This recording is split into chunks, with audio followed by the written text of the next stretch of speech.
The entitlement attitude that we have been brought up with is starting to affect a lot of people. But today I'm going to focus on the preachers of the gospel and the entitlement attitude of the people they serve, i.e., followers or church members.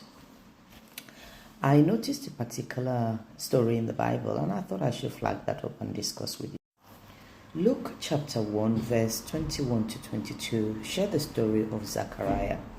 Zechariah was an elderly pastor who has been committed to the Lord for most of his life, and the Bible says that he and his wife, they were deemed okay before the Lord.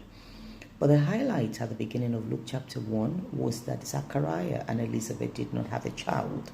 So this particular gentleman, there was a rota, and he was rotated to be the one to offer the sacrifices in the temple of God, and he was there to fulfill his duties.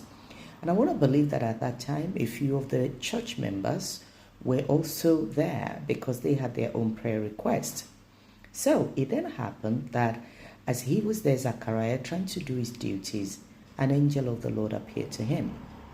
Naturally, it would be that he's supposed to be attending to the people outside, but he had a personal encounter whilst he was at his duty post. And Angel Gabriel took some time to explain to Zechariah what was going to happen, to tell him about the story of the baby that would be birthed. The Bible says that whilst that discussion was going on, the people were waiting for him and they got restless. They got restless and they were wondering why he was taking that much time in there. But Zechariah was having a personal encounter.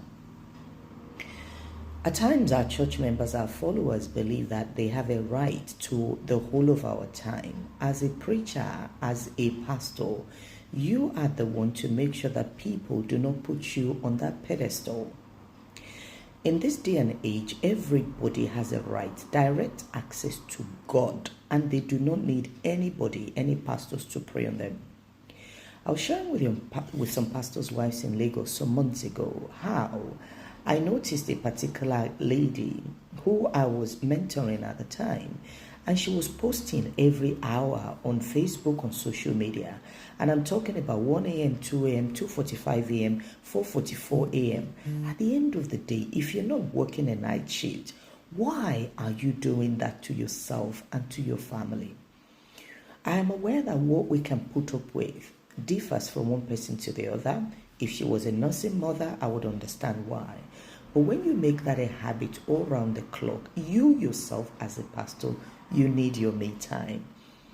A lot of us believe that yes, you can get burnt out for people, but let me tell you something. There's so many people who can help people. Do not put yourself in the position of God over the life of your members and followers. Remember to take some time off and to enjoy your life and to relax and let God minister to you during that time. Run away from social media if you need to. You need to rest and recuperate for you to be able to hear God. And your physical body needs to rest so that that heart can continue to serve you whilst your ears are open to God. Now on to the church members and to the followers. You do need to remember the fact that the people you're following and your pastors, they're human and they have their needs as well. The Bible says in Luke chapter 1, they got restless. These pastors have served you all the time. Today they cannot answer the call. Speak to God yourself or find another person who can support you through that difficult times. There are 1,000,001 people that God can lead you to. Zechariah had his own problem. He had his own prayer point. He had his own challenge. Him and his wife didn't have a child. I bet the people who were restless outside, they had children. But there's this sense of responsibility and entitlement that, pastors and preachers get lumbered with. Let us learn to connect with God directly. Zechariah had an encounter there. It was that time, that small time that he had out of the many years he's been serving. Are you very quick to judge your pastors when they are not accessible? Are you very quick to shout, they're not listening to me, they're not doing this? They're human beings as well. There are times when they feel that they need a little bit of support. There are times when they feel like they need a little bit of encouragement as well. The pastors who have been supporting you, the leaders who have been supporting you, when was the last time you prayed for them? When was the last time you asked the Lord to remember their own request? At times we can be so demanding. Take the time out today. If you know any man, any woman of God who has been a blessing to you recently or in the past, spend a few minutes to pray for them. They have things that they're worried about. They have demands in their life that only God can meet. And yet, your own little problem, you don't seem to realize the fact that that can wait a little bit. Let us not be insensitive. The Bible says they were restless. Why were they restless? Were they restless because they cared for him and they were worried about his welfare? Or they were just restless because, come on, he should be moving faster than he's doing? Take time to pray for the men and women of God who have supported you, who have been there to help you. They also are human and they need help and they need support. When Zechariah came out, he was dumb.